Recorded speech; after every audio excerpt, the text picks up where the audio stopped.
We are neither nutritionists nor medical professionals. The tips and tricks discussed on this show are taken from our own research and experiences. Please consult your medical provider before trying any of this yourself.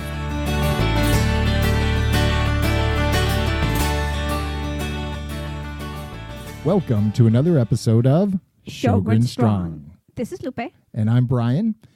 Today we are joined by Diane Sanders, who is into holistic medicine and alternative approaches, and we are going to have a conversation with her to help better treat Sjogren syndrome and the symptoms of. So welcome to the show, Diane. No, thank you very much. Glad to be here. We're so happy you're sharing a Saturday afternoon when we're recording this with us. Evening for you, being on the East Coast. So why don't you start off by telling us a little bit about you and how you got into holistic approaches? Yeah, definitely. I actually got into it maybe about 5 years ago, and I started with my own personal health challenges. I had a thyroid issue that I had started to investigate because I was going to need to take some medicine for it, and I remember the words of my doc when I went in and to get my blood work done, him telling me that I was going to need to take this type of medicine for life. And that was kind of shocking to me, and I'm thinking, I don't want to take something every single day of my life. Right. And so at the time I started to investigate what other alternatives there were out there for me. And I had a friend of mine that was into essential oils, and she had invited me to a class. And so I went with her, and I started to ask some questions about, my particular circumstance and what essential oils might work with them. And they were given, there was like 3 different oils that were given to me. And so I went in and tried those on. I would apply them topically, and I did it day and night. I did that for about 3 months, and I went back to my doctor, got my blood work done, and my thyroid had kicked in. And so I was just so amazed in how that had worked. As a biology major, I now had to investigate this. I had to go full bore on why these oils worked and how my body worked with them. Okay, I'm going to interrupt you for a second. Sure. So you're applying essential oils, 3, to, I'm assuming, your throat, being closest to your thyroid. Correct. And it allowed you to come off of thyroid medication that was prescribed by a doctor. Correct. All right. I'm going to let you pick up where you left off, but we're definitely going to circle back because I want to understand what those 3 were, what you found with your research, having a great understanding of biology. So sorry to interrupt. Sure. That's all right. Anytime.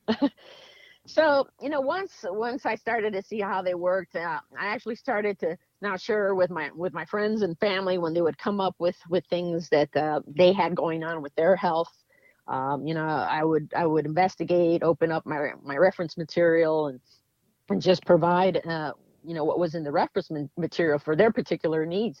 And most of the time they would work, and I would be just so amazed because I wanted to be the skeptic. I'm like, okay, it says here it works. I don't know. Here you go, try it. And I was just so amazed by that. So I decided that in some different circumstances and some different testimonials that I had with folks to now have that become part of my life journey, to learn more about this and to share it with people. So here is where I am today. And, I like to be able to be, my tagline is the health detective. And so I like to be able to help people to be that health detective in their situation to find the root issues of their problems. That is very cool. Wow, Brian and I are looking at each other like, what? So will you share with us what these 3 essential oils are that helped you get off your thyroid medication? Yeah, they were myrrh, lemongrass, and the last one, so it's myrrh, lemongrass, clove. Clove was the last one. So it was, I applied it topically, and it was just 2 drops of each of those that I would put on my throat. And I also put it on the reflexology point on my feet. where the thyroid is located. And I would do that morning and night. And all 2 drops of each of these 3 oils applied at the same time to the 2 locations. To the 2 locations. And something that I have to mention is that the purity of the oil is very important. You can't just go to your local, Walmart, your Best Buy, and even the health food store, and find the quality of the oil. You have to have something that is has been tested, and not just the normal GCMS testing, but way more than that to really get the most effect out of it. That's very interesting. I know a couple of people with thyroid issues, and they're now going to become my guinea pigs if I have to buy the oil myself. We've actually played with essential oils in a diffuser, and what we're doing is lemon, because that the scent of the citric acid, triggers saliva production and causes us to continually sip water as well, which obviously helps with dry mouth and Sjogren. Yep. So, What solutions can you suggest for dry eyes? Are there any? Oh, well, definitely. We have to think, first of all, what are tears composed of? They're composed of water, mucus, fatty oils, and 1,000 other proteins that are there to lubricate the eye. And so when these things become imbalanced, that's where that's leading to dry eyes. So what can you help with that balance? Now, some suggestions that I would give with the essential oils. And first, I want to make a statement, make sure everybody understands that you don't ever put essential oils inside of your eyes. Okay, that first of all is very irritating and it can cause damage. So make sure essential oils are not put inside of the eye. Okay. Now, if it does get inside of the eye, I always tell people this little disclaimer: just go ahead and put like a regular vegetable oil, maybe like an olive oil or corn oil, whatever, on a napkin, and just wipe your eyes. Right away, that'll get that sting out of your eyes. So, but the best way to really help your eyes is through steam inhalation. And what you can do is you can get a large bowl and get some hot water. Boil the water first, then put it in the bowl. Get a towel, and then get a gentle essential oil like lavender or lemon, which you mentioned that you use. And you can put 2 to 3 drops of the oil in the bowl there, and then just put your face over the bowl. Put the towel, over your head and over the bowl. So now you're getting the steam on your face. That's a good way to get help with the eyes and get the oils in the eyes without actually putting it there. Another thing you can do is like making like a cooling gel with some aloe vera and apply the essential oils to that as well, adding just a couple drops to that. You can do like a milk compress. You can get a cup of full fat milk. You want the fat in the milk there. Add the essential oils to it. And then you can get maybe some cotton pads, dip it in there and just apply it to, close your eyes and put those cotton pads on your eyes and leave it there for about 10 minutes. That can help a lot. And another thing that I have found helpful with that, and it doesn't have to do with essential oils, but with coconut oil. Coconut oil having that fatty oil, and you can actually put coconut oil inside your eye. Here's something that you can put inside, and there have been some studies that show that the fatty acids of coconut oil, they provide that protective layer, and that can help keep the eyes moist. And of course, eating a lot of omega-3 rich foods will help a lot with that. Yeah, I've heard of omega-3s. Now, do you do this daily or a couple of times a day? I would do it, especially with Sjogren's, where you're suffering from that daily. I would do it daily. And even, in the morning and later on in the evening, I would do it. Perfect. That's interesting. I never thought about compresses on the eyes to help with dry eyes. Oh, yeah. And with essential oils, see, oil and water don't mix, right? We know that from high school. But what water will do to oil is drive it. And so if you've put, maybe dabbed oils around your eyes and then put a compress over it, it will drive those oils into the area there. and it'll make sure that it absorbed a lot quicker. So does this practice add moisture to the eye, or does it help your body produce tear? It's going to do both things. It's going to, add that moisture depending on which one of the things that I mentioned that you're doing. But mostly what we're trying to do is to help, repair and maybe restore some of those tears. In addition to the lemon and the diffuser, what we're doing to help with dry mouth, are there any other suggestions for dry mouth that either essential oils or any other holistic approach might help?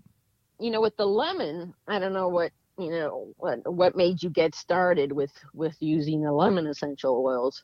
But, there have been studies that have shown that there's a constituent that's called limonene that is in the essential oil of lemon in most citruses.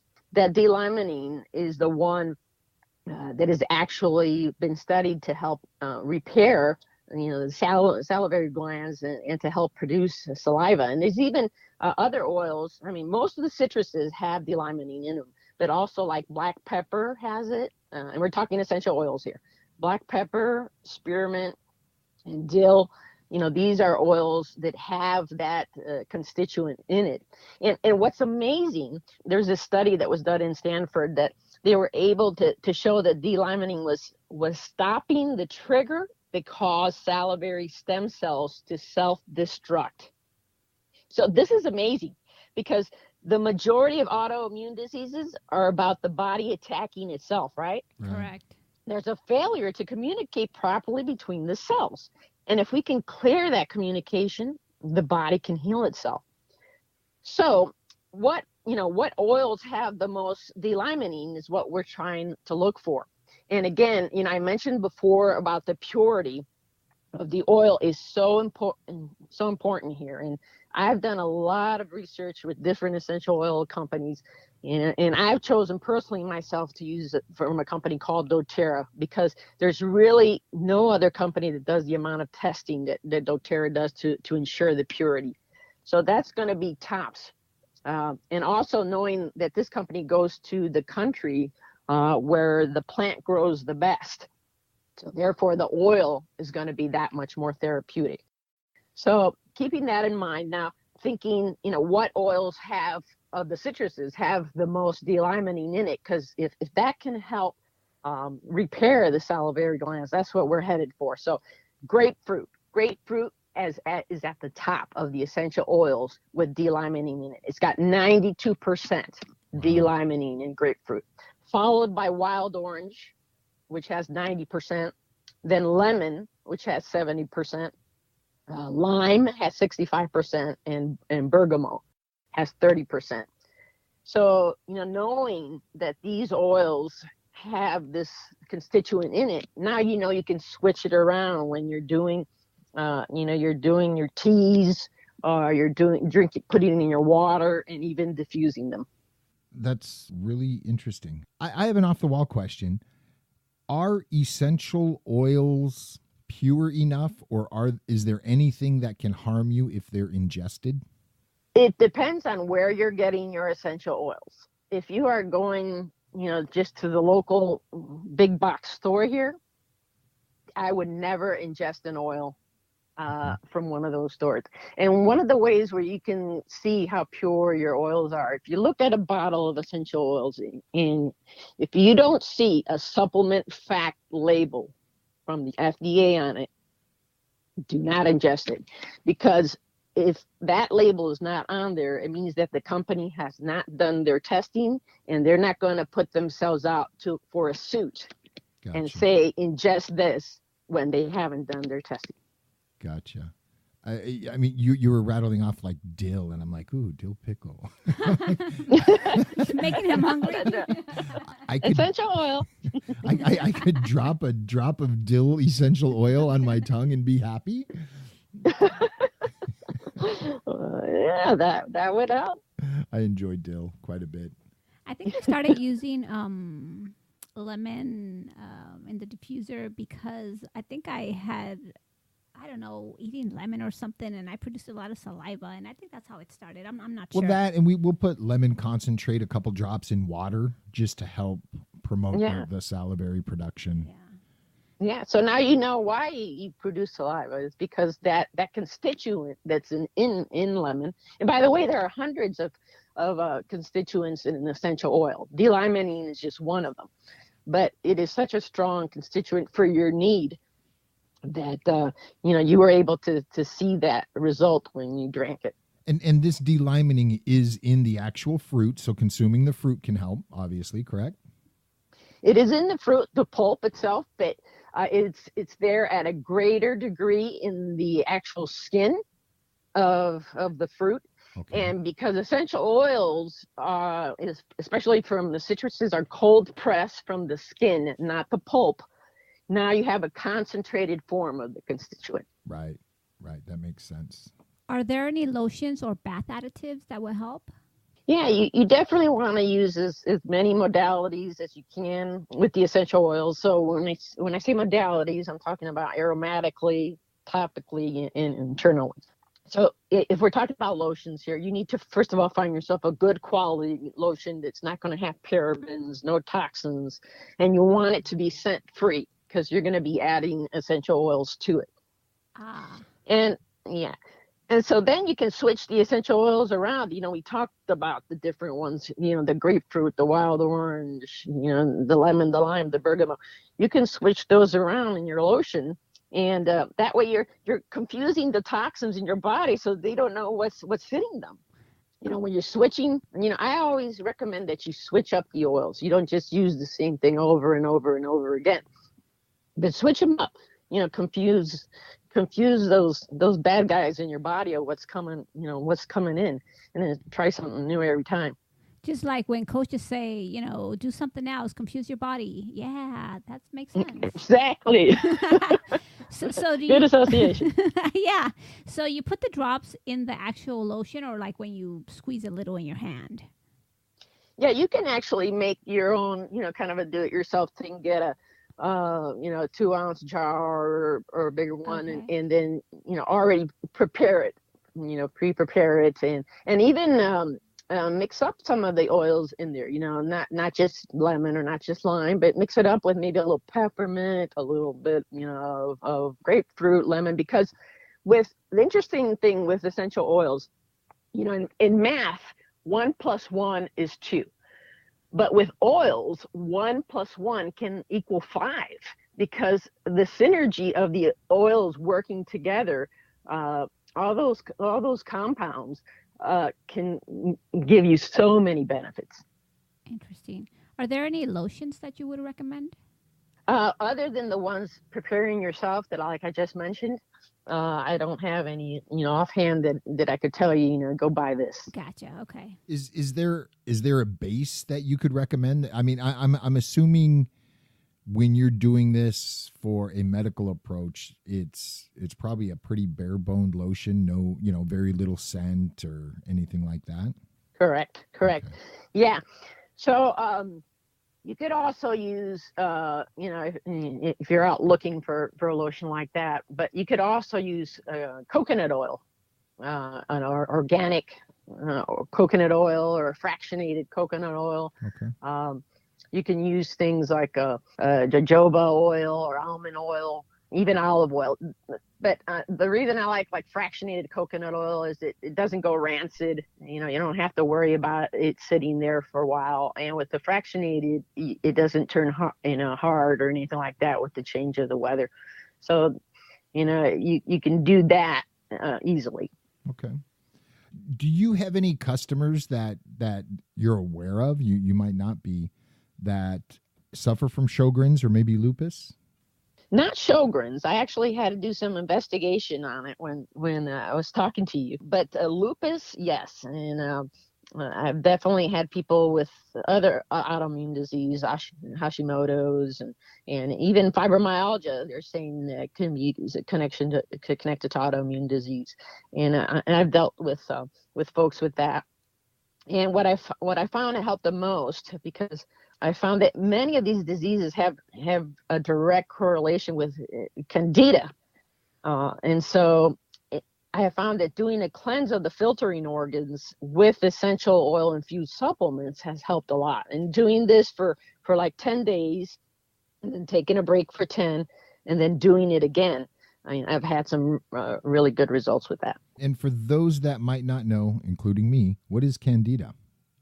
Candida is a yeast that we have in our system, and it's normally, we all have it, but it can get out of control. And when we're, and just because of diet is where it becomes out of control. And when it does that, it can cause many different, reactions to us. We have that white tongue.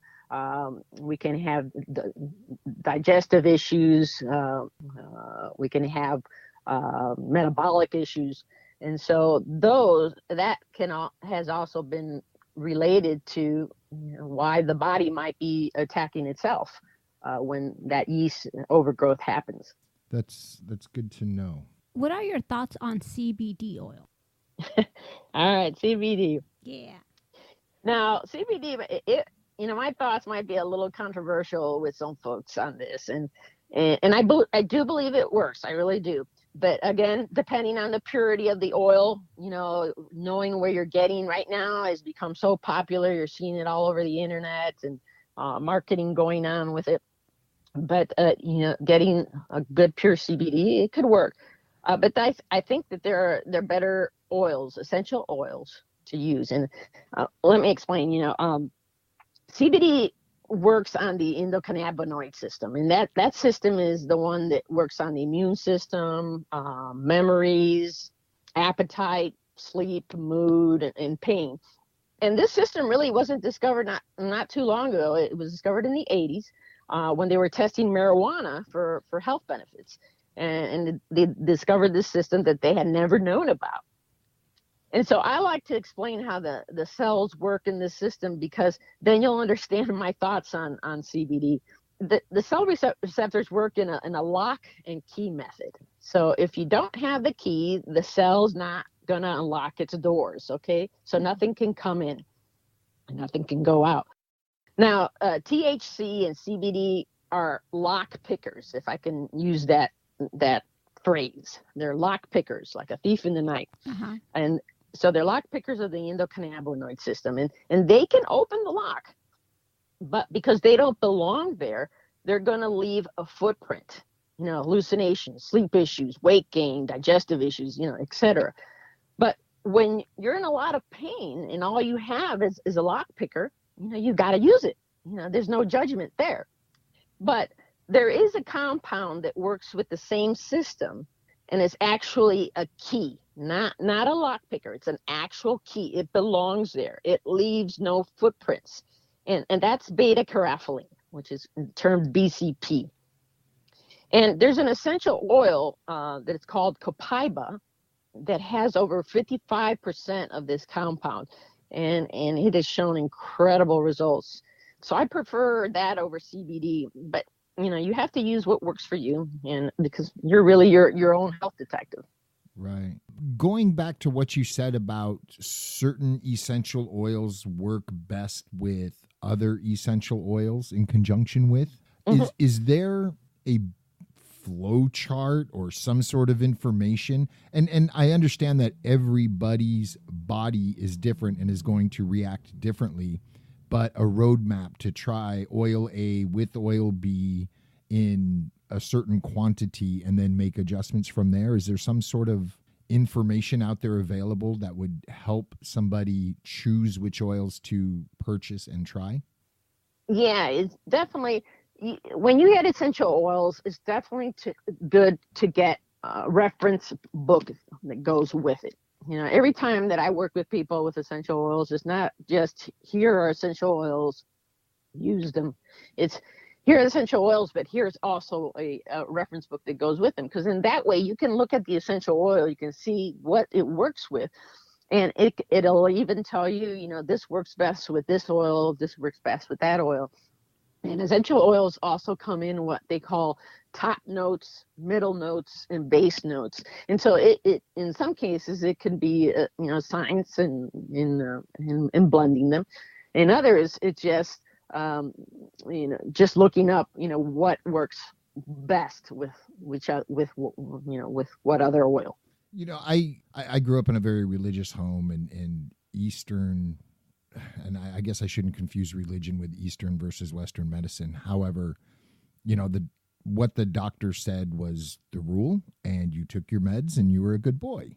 Our exploration into alternatives is new to us. I guess we've been playing and experimenting for maybe a little over a year. Yeah, it's been a while. But I want to say it's our own ignorance where we haven't purchased a book. We haven't dove into it. We've listened to people and we've tried things, and I think we're not giving it the due justice to see if there's an actual outcome. Does that make sense? Yeah. I know that there can be that feeling of overwhelm. We are in an information age, and there's just so much out there. And then we say, oh, we want to try that. Oh, we want to try that. Oh, we want to try that. And, getting down to the nitty gritty of it is the part that we're missing. Definitely. What are your thoughts on teas to make to help relieve the symptoms of Sjogren's? Well, the tea, again, I talked about the different citrus oils are going to be the key ones in making the tea. When you're making with essential oils, you boil your water for the tea. You don't ever put the essential oil while you're boiling the water, because that changes the whole chemistry of the essential oil. So what you do is you make your water, and then you put it in your cup. You let it just cool down a little bit, and then you add 2 to 3 drops of the oils to it. And again, I would concentrate on the citruses and maybe the peppermint oil in there. But this also kind of, now that we're talking about teas and drinks, this reminds me about mentioning how to drink your liquids, and especially water. With autoimmune, one of our goals is to help our liver filter properly. There's toxins, there's stuff that's gucked up our system that's not allowing our cells to communicate properly. So at least once a day, I recommend gulping water instead of sipping it. Okay, gulping it. And the reason for that is that when we have more water than we need to operate, the body responds by flushing more water out along with the toxins to make sure that the correct amount stays within the body. So gulp one of your 8 ounces of water that you drink a day, take that as quickly. And I would say like the first cup of water you drink in the morning, you should gulp that. That makes sense, actually. I've also heard that your first cup of water should be consumed quickly, but it should also be ice cold, because that shocks your digestive system and increases your metabolism right off the bat. Do you have any thoughts on that? I've heard that. It's not something that I use. I would instead use an oil that will do that naturally, like peppermint. Peppermint is an oil that naturally opens up the airways, that naturally gives you more energy. So if you want to, kind of quote unquote shock your system, I would use peppermint oil in the morning with your water.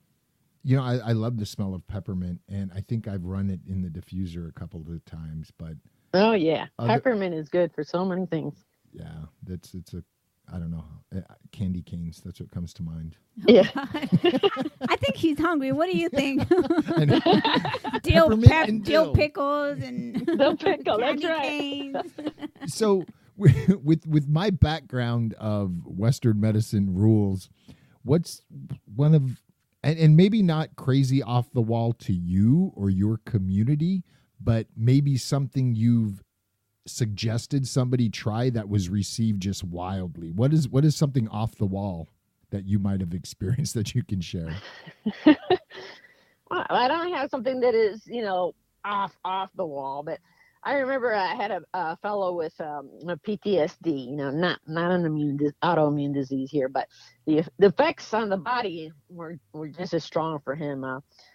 He couldn't leave his home, couldn't work, had problems with sleep, depression, digestive issues.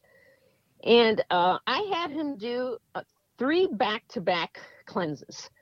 I had him, rest a little bit between the cleanses, but 3 back-to-back cleanses. And then kind of in the meantime, we were using the essential oils for the different symptoms that he had, but we needed to get to what was going on in the gut with him. And I taught his wife how to do this special massage with the essential oils, his 8 different essential oils that I had her do along his spine, along the brainstem, on the head, and on the feet.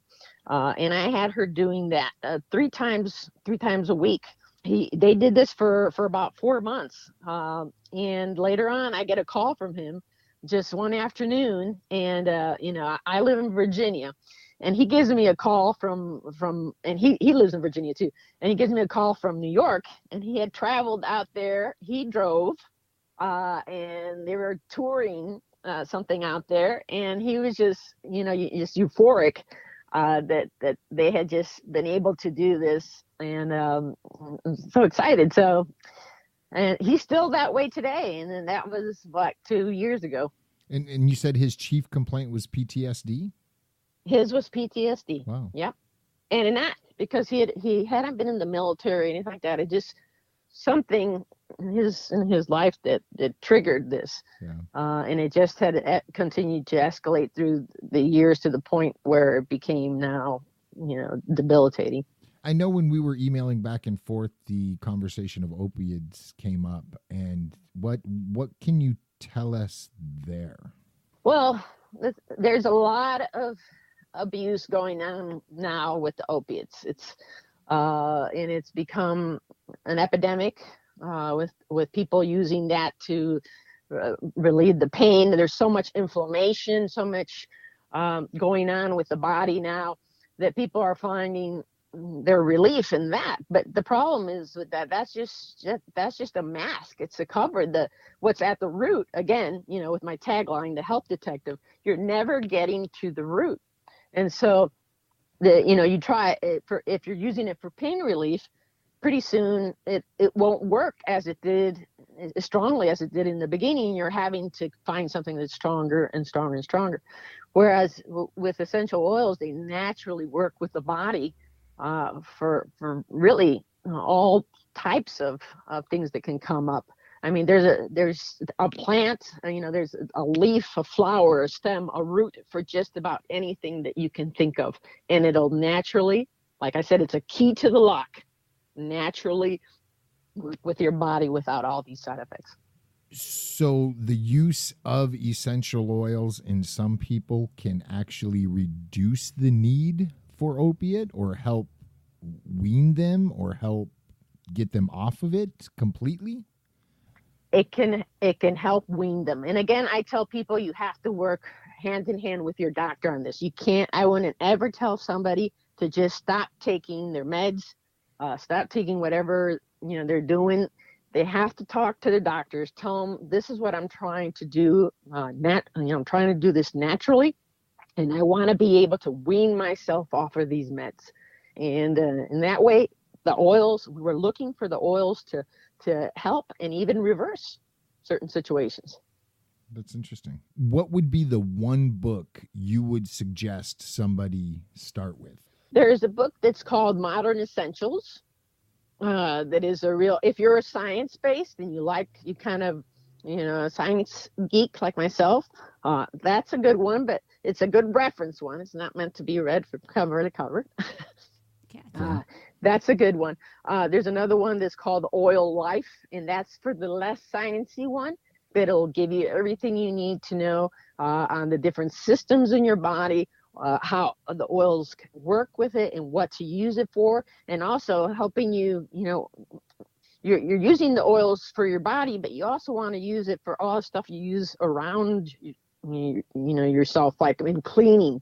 You got to get rid of all those things with Clorox and all those things with the toxins, because what we've learned from essential oils is that when you inhale something, it goes in your brain within 30 seconds, and it can go throughout your entire body within an hour and a half. So imagine all those chemicals that you're using around your house that you think that is clean. You are absorbing all those things, the things you put on your body, on your face, on your hair. We have to be very careful. And I actually recommend my clients to get an app. It's a free app. It's called Think Dirty. They're able to, when they're shopping for their products on that, scan the product and it'll give them on a scale of 1 to 10 how toxic that particular product is. And sometimes you can go to a store and it says, oh, paraben free, all natural and all that. And then you scan it and they have failed to tell you about some other things on there that are causing harm to your body. Wow. That's just what they put on the label so they could sell it. Yeah, exactly. Is there anything you recommend? I feel like for me personally, for me. I feel like lately I feel like I've been gaining weight and I've been eating healthier. And but I still feel like I'm gaining weight. Is there anything you recommend for inflammation? Yeah, and usually the weight gain, even when you're trying to do everything, right, you're exercising, you're drinking water, and you're eating right, and you're still not able to lose weight, that's a metabolic issue. And so working to be able to balance the metabolism is a key thing.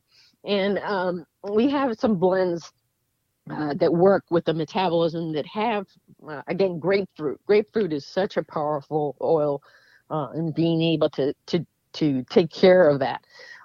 But also, movement is a big thing. We have a system in our body that's called the lymphatic system. And it's the one that takes all the waste out of our body, the cell area, whatever the cells dump into the bloodstream, the lymphatic system takes out. But that system doesn't have an organ. The only way that system works is if you move. And so I tell people, okay, so if you can't run and you can't do, that kind of stuff, well, get a little rebounder. Get on a rebounder 10 minutes a day, just a little bounce up and down to move that system. That can help your metabolism kick in. There are essential oils that work very well in helping you with that. Interesting. Okay. Yeah, I work, behind a desk 9 hours a day. And then, by the time I get out, I say, oh, I'm going to do this. I'm going to go to the gym. And sometimes I get kind of lazy. And so, yeah, you're right about that. Yeah. I love the rebounder because you can just stand in front of your TV, when you're watching, The Voice or something like that. And just bounce for 10 minutes. You can do that twice a day, and not jump up and down. And just a little bounce. Yeah. That's going to help get all that stuff out of your body. It's also going to help with digestion because it's going to help move stuff along your intestines. Yeah. It help cardiovascular. You'll get a little bit of the sweat going on. So. Okay. When you're evaluating somebody to recommend a product or a range of products, how do you take into consideration their diet, what they're consuming on a daily basis? Oh, for sure. I mean, diet is a huge factor in disease, and I need to know what they're eating. I want to see lots of vegetables, juices, smoothies. I would want to see organic, minimal GMO, minimal sugar, if possible, gluten. And a good supplementation. I mean, doctors are saying that even if we eat well today, if we're eating organic, we're not getting all the vitamins and minerals that our parents or grandparents used to use to get. So, those I definitely, when I interview, I want to see, what they're taking on a daily basis in order to recommend anything. Awesome. So why don't you tell our listeners what is the best means to get a hold of you? Would you prefer web contact or? Yeah, the best way to get a hold of me, and you have my email address, which is Diane at dianeseos.com. And Diane is spelled DIANE, and Diane's EOS is DIANESEOS.com. You can get a hold of me through my website, which is www.dianeseos.com. Excellent. And we will have links in the show notes and description for this show for everybody online. And what parting words might you want to leave us with? Well, don't do everything at once. I have to emphasize that. As you start finding things out there, because you are desperate to get healthy. And so it's important that you get, when you get all this information, you don't get overwhelmed with everything, because then nothing gets done right. Take seasons to focus on just a couple of things, maybe 3 to 4 months, and become an expert at just those things. Don't look at anything else, just those couple of things. Do your research, hire a health coach who's an expert in that area that can help you, and then see how you feel. Then in the next season, try something else. The combination of those things can only help you improve your situation. Well, that's great advice. We appreciate you coming on Sjogren Strong and your time. When you have an autoimmune issue like Sjogren syndrome that has no cure, I encourage you to keep an open mind and try things outside of your comfort zone. Obviously, talk to your doctor and see what his opinions may be. Do your research, make a decision, and try things slowly. But with no cure for Sjogren syndrome, I don't see the harm in trying alternative remedies. Thank you for joining us for another episode of Sjogren Strong. And remember to subscribe to Sjogren Strong on your favorite podcast player.